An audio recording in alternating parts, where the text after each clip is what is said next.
आज हमारे साथ हैं एक खास मेहमान जिनका नाम है जनरल प्रकाश पांजीकर। ये एक तरह से हमारे लिए काफ़ी अच्छी बात है कि इतना एक्सपीरियंस वाले जो डिफेंस एक्सपर्ट है आज हमारे साथ हैं। साथ ही इस वक्त जो मौजूदा सूरत हाल है भारत और पाकिस्तान के बीच में, उसकी एनालिसिस करने की कोशिश करेंगे और जानने की कोशिश करेंगे कि इस जो लड़ाई का जो पूरा दौर है, ये जंग के जो हालात बने हुए हैं, इसमें पाकिस्तान के अंदर क्या चल रहा है और भारत को ऐसा क्या करना चाहिए कि इस मुकाबले में पाकिस्तान को एक ऐसा सबक मिले कि वो फिर से ऐसी हरकत ना करे। जो सब्जेक्ट आपने पूछा है, एक तो बहुत ही वास्ट सब्जेक्ट है, इसके ऊपर तो घंटों बातें हो सकती हैं जी लेकिन मैं कोशिश करूंगा इसको कि थोड़े समय में इसको बताने के लिए आप जी जी, बहुत बहुत धन्यवाद। अभी तो मेरा एक सवाल आपसे जनरल साहब ये है पहला, कि ये जो बार बार न्यूक्लियर अटैक की धमकी, आज आप देखिए कि जैसे ही हमने उनके 3 एयरबेस पे हमला किया तो उसके बाद ये खबरें आने लगी मीडिया में कि जो न्यूक्लियर कमांड है उसके साथ प्राइम मिनिस्टर शहबाज शरीफ बात करने लगे, और कई मिनिस्टर्स भी ऐसे हैं कि जब उनके पास कुछ नहीं होता तो वो बोलते हैं कि जी न्यूक्लियर बम है हमारे पास। तो पहले हमें ये समझाए कि ये डॉक्ट्रिन क्या है पाकिस्तान की और बार बार ये न्यूक्लियर पे क्यों आ जाते हैं। भाई बहुत अच्छा सवाल है आपका। जैसे न्यूक्लियर बॉम्ब जो है, लोग कहते हैं कि अनयूजेबल है एक्चुअली, जी तो इस्तेमाल क्या है इसका? कुछ नहीं। अगर आप देखिए पूरे इतिहास में जब से न्यूक्लियर बम बना है, एक ही बार इस्तेमाल हुआ है। जी 2 बार इस्तेमाल हुआ है जापान के अगेंस्ट, जी 2 बार अगस्त के महीने में। जी इसके सिवाय तो कभी हुआ नहीं। जी तो फिर इसका इस्तेमाल क्या है? इस्तेमाल इसका है डिटरेंस, डराने के लिए। जी ना पाकिस्तान ने डेवलप किया है इसको। उनका हर एक देश का अपना अलग अलग न्यूक्लियर डॉक्ट्रिन्स है। जी तो ये बड़ा ज़रूरी है उनके डॉक्ट्रिन्स के वजह जानना कि भाई न्यूक्लियर डॉक्ट्रिन्स उनका है क्या। जी देखिए उसमें बेसिकली 5 हैं साधारण जनता को समझने के लिए। जी 5 पॉइंट हैं। पहला, उन्होंने ये जो हम लोग जैसे हमारा है, हम कहते हैं कि भाई नो फर्स्ट यूज़, जी कि हम किसी भी हालत में जो न्यूक्लियर बॉम्ब है उसका पहले इस्तेमाल नहीं करेंगे। जी ये हमारा बड़ा इन्फेटिक है। पाकिस्तान को अंदर अदर हैंड क्या है, जी वो नो फर्स्ट यूज़ न तो उन्होंने साइन किया है, जी ना उन्होंने ये बोला कि हम फर्स्ट यूज़ नहीं करेंगे जी या करेंगे। तो एम्बिग्विटी छोड़ी हुई है नो फर्स्ट यूज़ में। जी तो उसका कारण जो वो बोलते हैं आपस में उनके डिस्कशन में कि डिटरेंस के लिए लोग हमसे डर जाएं। मैं सोचता हूँ कि शायद उसी के चलते रह रहे कि इनके जो नेता लोग हैं बोलते हैं जी हमारे पास भी न्यूक्लियर बॉम्ब है, वो सोचते हैं कि कोई हमारे पास आ जाए हमको रोकने के लिए। अरे जनरल साहब, मैं यही जानना चाह रहा था कि हम इंडिया में कभी ऐसी बातें नहीं करते आमतौर पे। कोई भी, चाहे कोई सर्विस में हो जनरल, चाहे नॉन सर्विस में भी हो या रिटायर भी हो चुके, कभी हम नहीं ये कहते कि हम परमाणु बम डाल देंगे, हम नेस्तनाबूद कर देंगे। तो आपने अच्छे से हमें समझाया कि एक तो उन्होंने उसे एम्बिग्यूअस छोड़ा हुआ है कि हाँ हम कर सकते हैं पहला यूज़। और बताइए इसके बारे में। हाँ, अभी देखिए उनकी फौज हमारे तुलना में तो कमज़ोर है। जी अभी वो क्या करते हैं डराने के लिए, जैसे मैंने बताया कि वो लोग सोचते हैं कि डिटरेंस जो है, जी। डिटरेंस कब इस्तेमाल करें।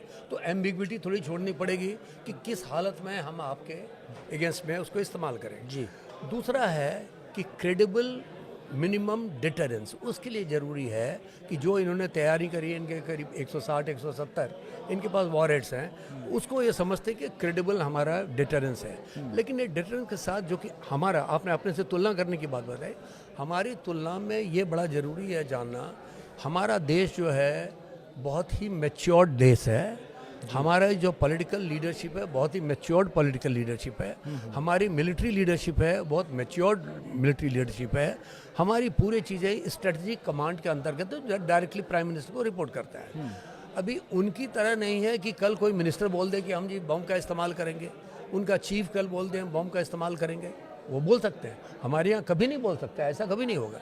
दूसरी बात ये जो मैंने बताया मिनिमम क्रेडिबल के डिटरेंस है, वो किसके अगेंस्ट में? बेसिकली हमारे अगेंस्ट में कह रहे हैं। जी जी हमारे अगेंस्ट में। जी तीसरी बात जो है कि पाकिस्तान के पास फुल स्पेक्ट्रम ऑफ डिटरेंस नहीं है। कहने का मतलब क्या है कि जैसे हमारे पास जब बोलते हैं या कोई भी कंट्री बोलते हैं कि क्रेडिबल डिटरेंस का मतलब है कि उसको buy from air, from water, from land, तीनों जगह से हमारे पास डिलीवरी सिस्टम होना चाहिए कि हम दुश्मन के ऊपर हम अपना इस्तेमाल कर warhead डाल सकें, और इतना ही नहीं, हमें चोट लगने के बाद भी हम उससे सेकेंड रिटेलिएशन कर सकें, रिटेलिएटरी कैपेबिलिटी उसको बोलते हैं। जी, तो जहाँ तक हमारा सवाल है, हमें उसमें कोई डाउट नहीं है, लेकिन जहाँ तक पाकिस्तान का मेरा अपना नॉलेज है, दो जो मैं जानता हूँ ये कि लैंड से भेजने के लिए तो हमारे उनके पास है, उनके पास मिसाइल्स हैं, पर हाइपरसोनिक हाइपरसोनिक होने बात है, मिसाइल तो मिसाइल है, हाइपरसोनिक है, कौन सा मिसाइल है, और रेंज के ऊपर डिपेंड करता है, ओके वो भेज सकते हैं।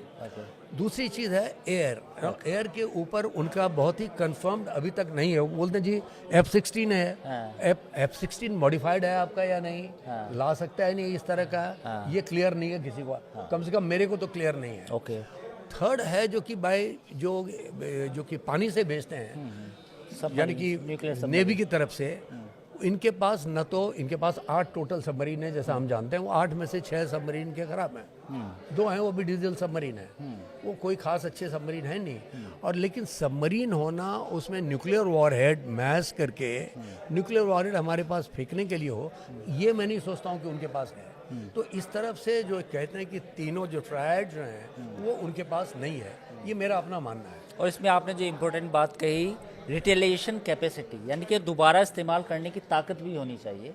एब्सोल्युटली, आपका कहना बिल्कुल सही है। इसीलिए जब पाकिस्तान में हर एक चीज़ के ऊपर बोलते हैं जी हमारे पास न्यूक्लियर बॉम्ब है, अरे भाई आपके पास न्यूक्लियर बॉम्ब है, आप तो एक मारिएगा हमारे ऊपर या 2 मारिएगा, उसके बाद जब हमारा रिटेलिएशन है तो आपकी तो वजूद ही खत्म हो जाएगी। बिल्कुल ये लोग नहीं समझ रहे हैं, उनको ये समझ भी नहीं आ रही है, जो बोलते हैं रोज़ सुबह उठ के बोलते हैं जी हमारे पास न्यूक्लियर बॉम्ब है जी, तो इसलिए हमारी जो मर्जी हम करेंगे जी पिछली बार भी आप जब देखें कि हमारे पार्लियामेंट पे जब हमला हुआ था, जी, जबकि ऑप पराक्रम लॉन्च हुआ था, उस समय भी हम लोगों ने कुछ नहीं किया कि जो हमारे साथ एपोलॉजिस्ट हैं, एपोलॉजिस्ट ने बोलना शुरू किया जी उनके पास भी बॉम्ब है, बॉम्ब हमारे ऊपर मार देंगे।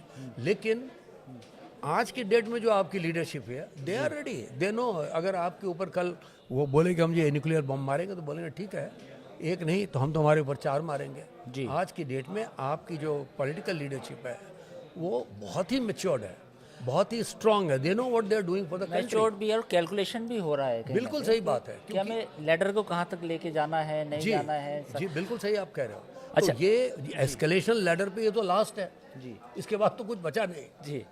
अच्छा, एक चीज़ बताइए, ये अपने दर्शकों को हम समझाना चाहेंगे कि सर वॉर का डिक्लेरेशन तो नहीं हुआ, लेकिन जो हालात है वो तो जंग जैसे हैं, तो इसे आप कैसे डिफाइन करेंगे मिलिट्री लैंग्वेज में? मिलिट्री लैंग्वेज में ये आप देखिए, आपको शायद आप पता नहीं कितने बड़े थे जबकि कारगिल वॉर हुआ था, आपकी उम्र कम ही होगी, हाँ जी, मेरी कम थी। आप शायद स्कूल में पढ़ रहे होंगे। जी सर। तो कारगिल वॉर जिस समय हुआ था उस समय भी फॉर्मली वॉर कहाँ डिक्लेयर किया गया, हमने इतने सारे लोग हमारे जान खोए, इतने सारे लोगों को हमने मारा वहाँ पर जाके, लेकिन वॉर डिक्लेयर नहीं हुआ था, फॉर्मली डिक्लेयर नहीं हुआ था। ओके। तो आज के डेट में अभी तक तो नहीं हुआ है, लेकिन मुझे कोई डाउट नहीं है कि अगर पाकिस्तान ने डिक्लेयर किया वॉर तो हमारी जो पॉलिटिकल लीडरशिप हो इमीडिएटली डिक्लेयर करेंगे, या वो उस समय डिक्लेयर करेंगे जब उनको लगता है कि बिल्कुल सही है। उसमें हमारे और आपको सोचने की ज़रूरत नहीं होनी चाहिए। यहाँ पर बहुत से ज्ञान देने वाले लोग हैं, रोज़ बोलते हैं आके कि भाई हमें ये कर देना चाहिए, वो कर देना चाहिए, चढ़ जाना चाहिए। ये बात मैं बार बार लोगों को बताऊंगा कि जो हमारी मिलिट्री लीडरशिप है और हमारी पॉलिटिकल लीडरशिप है वो बहुत ही मैच्योर्ड है, इसलिए उनके डिसीजन पे पूरे देश को और हमको और आपको पूरा भरोसा होना चाहिए। जी। अच्छा, मेरा आज सर आपसे सवाल ये है कि यूक्रेन रशिया की जो लड़ाई हुई, उसके बाद फिर हमास, इज़राइल, लेबनान की लड़ाई हुई, फिर ईरान और इज़राइल की लड़ाई हुई, तो ये तमाम लड़ाई का आपने पैटर्न देखा कि कैसे इन सब मुल्कों में लड़ाई हुई।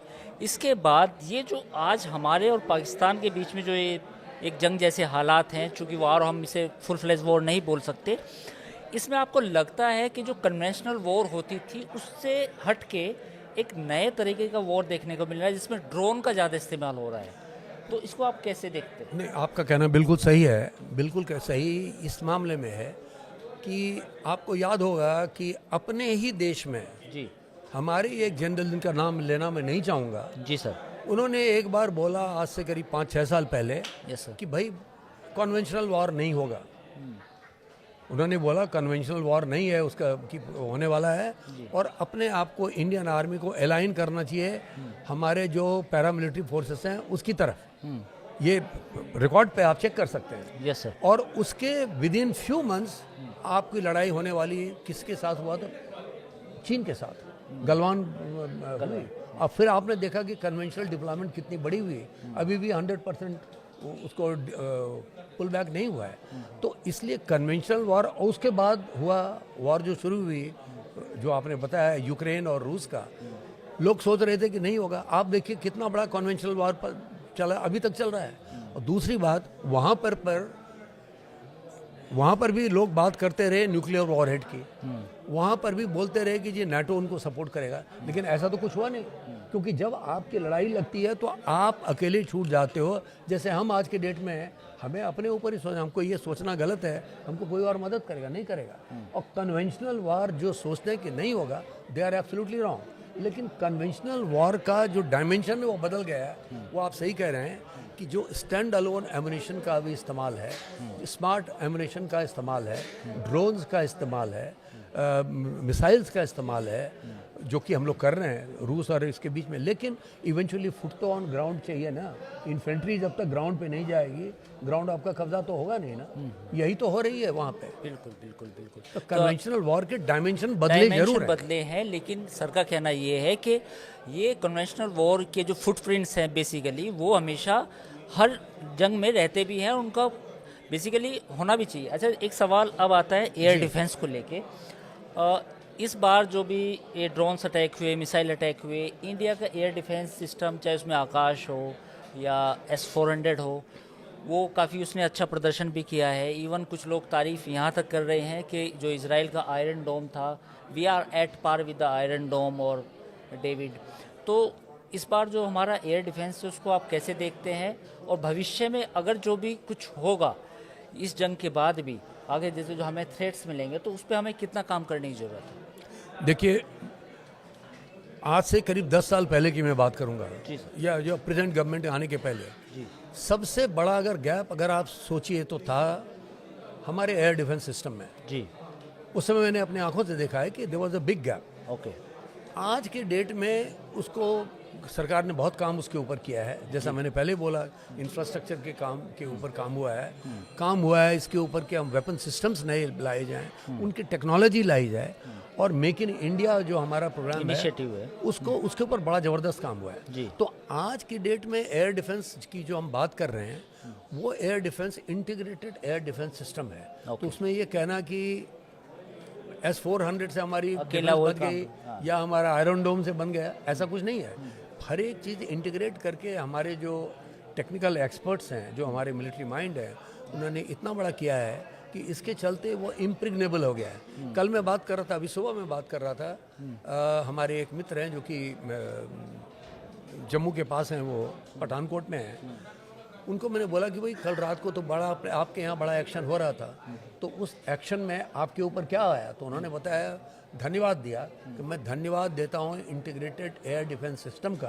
पूरी रात हम लोग जगे थे, लेकिन एक भी कुछ हमारे ऊपर नहीं, आकाश में उड़ रहे थे। तो मैं बताऊँगा इफेक्टिव तो है, बिल्कुल नहीं इफेक्टिव है तो जम्मू कैसे बचा हुआ है, पठानकोट कैसे बचा हुआ है, बिल्कुल बिल्कुल तो नहीं, ये तो बिल्कुल इफेक्टिव है।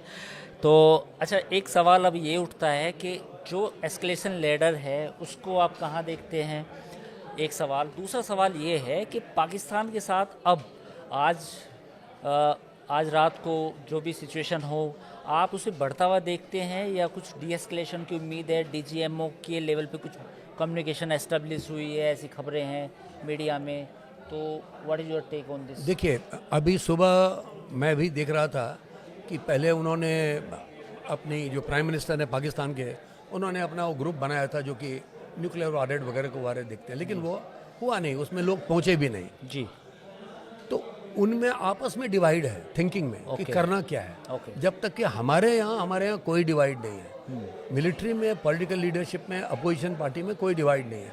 आप देख रहे हैं कि पूरा का पूरा कंट्री आज हमारा एक साथ कैसे इंटीग्रेट हो रहा है। Yes sir. उसके अगेंस्ट में आप पाकिस्तान में देखिए तो वहाँ तो लोग आवाम बटी हुई, PTI नहीं आई उसमें, पॉलिटिक्स बटी हुई, PTI नहीं आई उसके ऊपर। पाकिस्तान मिलिट्री कुछ और सोच रही है, उनके जो पॉलिटिकल लीडरशिप कुछ और कर रहे हैं। तो उनका तो आपस में इतना कंफ्यूजन है कि एस्केलेशन लैडर जो है किस तरह से उसको हम डिफाइन नहीं कर सकते हैं, क्योंकि वो जिस कंट्री में जहाँ पर की पॉलिटिकल लीडरशिप का क्लियर डायरेक्शन नहीं है, कंफ्यूजन का शिकार है। एब्सोल्युटली। तो क्या करेगा, चीफ क्या करेगा, या कोई उनका जो कोर कमांडर है वो उनकी बात मानेगा नहीं मानेगा, क्या करेगा, कहना को मुश्किल है वो। लेकिन एस्केलेशन लीडर हम अपनी तरफ से जो देख रहे हैं वो ये है कि कल आपको पता है, कल रात को उन्होंने हमला हमारे ऊपर बैलिस्टिक आई, किया, आज सुबह बैलिस्टिक मिसाइल का हमला किया। ये कहना सही है आपका, लेकिन वो न्यूट्रलाइज हो गया। मान लीजिए दिल्ली पे गिरती वो, तो कितना बड़ा इंटरनेशनल रिपरकशन होता है उसका। ये हेडलाइन बनती सर कि दिल्ली पर बैलिस्टिक मिसाइल से हमला। एब्सोल्युटली। तो आपका कहना बिल्कुल सही है, तो वो तो हो गई। अभी आप देखिए ये कि हमारी कंट्री में कोई इस तरह का नहीं है जो कि पैनिक कहीं पर है कि जहाँ बैलिस्टिक मिसाइल थी, वो नहीं है। और हमने सुबह क्या किया, हमने सुबह जो 6 जगह पे हमला किया है, वो हमने इधर उधर लोग समझते हैं कि वो रिटेलिएशन है। रिटेलिएशन तो है ही, वो it's strategic retaliation. We have hit the place where it is going to hurt them, क्योंकि वहाँ से उनकी एयर एसेट्स आने वाली हैं, तो उसको हमने डैमेज किया है। तो आपका भी कहना ये है कि एक तो कन्फ्यूजन का शिकार है पाकिस्तान के, उसको खुद ही नहीं पता कि वो एस्केलेशन में है या डी एस्केलेशन में है, उसको खुद ये समझ में नहीं आ रहा बात है, करना क्या है जी। क्योंकि अभी थोड़ी देर पहले उनका था कि हम जी शांत रहने के लिए तैयार हैं। अब कहाँ तक ये है, मैंने उसको रीचेक नहीं कर पाया हूँ, लेकिन टेलीविज़न पे था कि वो कह रहे थे कि भाई अगर इंडिया डी एस्केलेट करे तो हम डी एस्केलेट करने के लिए तैयार हैं। जी, जी। अरे एस्केलेट तो आपने किया, हमने कहाँ किया एस्केलेट जी। आपने अच्छी भली शांति थी, उसको तोड़ के हमारे 28 लोगों को मार दिया। अच्छा, एक सवाल, आप इसे कैसे देखते हैं कि जो अमेरिका के जो विदेश मंत्री हैं वो सीधे आर्मी चीफ से बात करते हैं, जनरल आसिम मुनीर से। और एक चीज़ ये बताइए कि जो Asim Munir religious verses quote करते हैं बार बार अपनी स्पीचेस में, कुरान की कुछ वर्सेस कोट करते हैं, आपको लगता है कि एक प्रोफेशनल आर्मी का कोई जो चीफ होता है वो उस तरह की बातें करता है? ये बहुत ही अहम आपने मुद्दा उठाया है। उनकी अगर बातें सुने जी, तो मैं तो उनको जनरल मुनीर नहीं बोलता, मैं उनको मुल्ला मुनीर बोलता हूँ। जी, जी। मैं उनको मुल्ला मुनीर बोलूँगा। मुल्ला मुनीर क्यों बोलूँगा कि उनके बारे में जो पता लगा है कि वो किसी मुल्ले के लड़के हैं हाफिज और बढ़ के यहाँ पे आ गए, इतने बड़े चीफ बन गए। चीफ बनने के बाद प्रोफेशनल आर्मी का ये बात करने का ढंग नहीं है। जो उन्होंने बात किया था 22 अप्रैल के अटैक के पहले, जो उन्होंने बात किया था वो प्रोवोकेशन है। वो प्रोवोकेशन उन टेररिस्ट के लिए जो इन्होंने आके हमारे 79 लोगों को मार दिया, 28 आदमी को। तो इस जो एक प्रोफेशनल आर्मी का जो लीडर है, जो चीफ है, उसको इस तरह की बात तो करनी नहीं चाहिए, लेकिन उन्होंने ऐसी बात करी है। तो इसके लिए मैं 2 चीज़ बताऊंगा, ये कोई नई बात अगेन नहीं है। अगर आप देखिए कि जब से रेडिकलाइजेशन पाकिस्तान आर्मी का शुरू हुआ है, जो कि जनरल ज़ियाउल हक के समय से शुरू हुआ है, और उसके बाद मुशर्रफ के साथ चलता और अभी चलता रहा, तो ये रेडिकलाइजेशन जहाँ पे हुई आर्म फोर्सेस में प्रोफेशनलिज्म रह कहाँ जाता है। बिल्कुल बिल्कुल। और पाकिस्तान की जो आर्मी है, बिल्कुल आपने सही कहा, उनमें और जो लश्कर तैयबा के जो आतंकी हैं उनकी सोच में कोई अंतर बिल्कुल नज़र नहीं आता। इवन DGISPR जो हैं, उनकी फैमिली के बारे में ये कहा जा रहा है कि वो उनके पिता खुद ओसामा बिन लादेन के साथ तस्वीर थी। तो इट्स क्वाइट स्ट्रेंज। अच्छा, अब सर मैं एक आखिरी सवाल आपसे पूछूंगा। आखिरी सवाल ये है सर कि एक पाकिस्तान एज ए रोग स्टेट है, हमारे पास में बिल्कुल पड़ोसी है, ये प्रॉब्लम आज ख़त्म नहीं होगी। अगर ये जंग जैसे हालात रुक भी जाते हैं, कोई एक एग्रीमेंट हो भी जाता है कि एस्केलेशन ना हो, लेकिन ये समस्या 6 महीने बाद, 1 साल बाद, 2 साल बाद फिर आएगी, न्यूक्लियर की धमकी फिर दी जाएगी। तो क्या आपको लगता है कि अब हमारी जो डिफेंस फोर्सेस हैं, हमारी जो सरकार है, उसको एक नए लॉन्गर टर्म सॉल्यूशन की तरफ जाना होगा? मैं आपके विचार से बिल्कुल सहमत हूँ कि हमें चाहिए ये कि हमारी political leadership, and I am sure कि वो बहुत ही ब्रिलियंट हैं लोग बैठे हुए वहाँ पे जी, वो ये इस बात का वो कभी नहीं वो मानेंगे इतना लोगों को मरवाने के बाद हम सिर्फ रुक जाएं। नहीं, ऐसा नहीं होगा। तो अभी इसको हमको ले जाना पड़ेगा जो उसके नसूर तक, जहाँ से कि ये लोग प्रोड्यूस एरिया हम लोग हमारे पास आ रहे हैं। तो ये पूरे आतंकवाद का जो गढ़ है उसको ख़त्म करने की ज़रूरत है इसको, और ये पाकिस्तान उतनी आसानी से मानेगा। इसमें अब लोग ये भी सवाल उठाने लगे कि international community now thinks about that कि डिसआर्मामेंट किया जाए न्यूक्लियर आर्सेनल का पाकिस्तान का, क्योंकि it became the epicentre of the terrorism. आपका कहना बिल्कुल दुरुस्त है। इनफैक्ट मैं तो ये कहूँगा कि इंटरनेशनल जो कम्युनिटी है उनको चाहिए, यही टाइम है पाकिस्तान ऐसे इररिस्पॉन्सिबल रोग स्टेट को डीन्यूक्लियराइज करना। बिल्कुल। तो उसमें सिर्फ भारत का नहीं है, पूरे दुनिया के लोगों को मिलके, अमेरिका को, चाइना को, चाइना ने तो मदद ही किया लेकिन तो भी उनको भी चाहिए, रूस को, जितने भी रिस्पॉन्सिबल देश हैं उनको चाहिए इनके ऊपर प्रेशर डाल के इनको डीन्यूक्लियराइज करना बहुत ज़रूरी है, नहीं तो ये रोग स्टेट और भी रोग बना रहेगा। बहुत बहुत धन्यवाद जनरल प्रकाश पांजीकर जी, आप हमारे साथ आए, आपने इतनी बातें समझाई आसान भाषा में, आपका बहुत बहुत शुक्रिया। बहुत बहुत धन्यवाद। और मैं आपका जो आपकी सोचने का जो ढंग है उससे मैं बहुत ही प्रभावित हूँ, क्योंकि आप सोच रहे हैं जो देश के लिए ठीक है, ये नहीं कि किसी एक तबके के लिए ठीक है। बहुत बहुत धन्यवाद आपका। Thank you so much sir. तो न्यूज़ 18 पर फिलहाल इतना ही, अगले वीडियो में हम और जानकारी आपके साथ लेके आएंगे। हमारे वीडियो को लाइक शेयर सब्सक्राइब करना ना भूलें।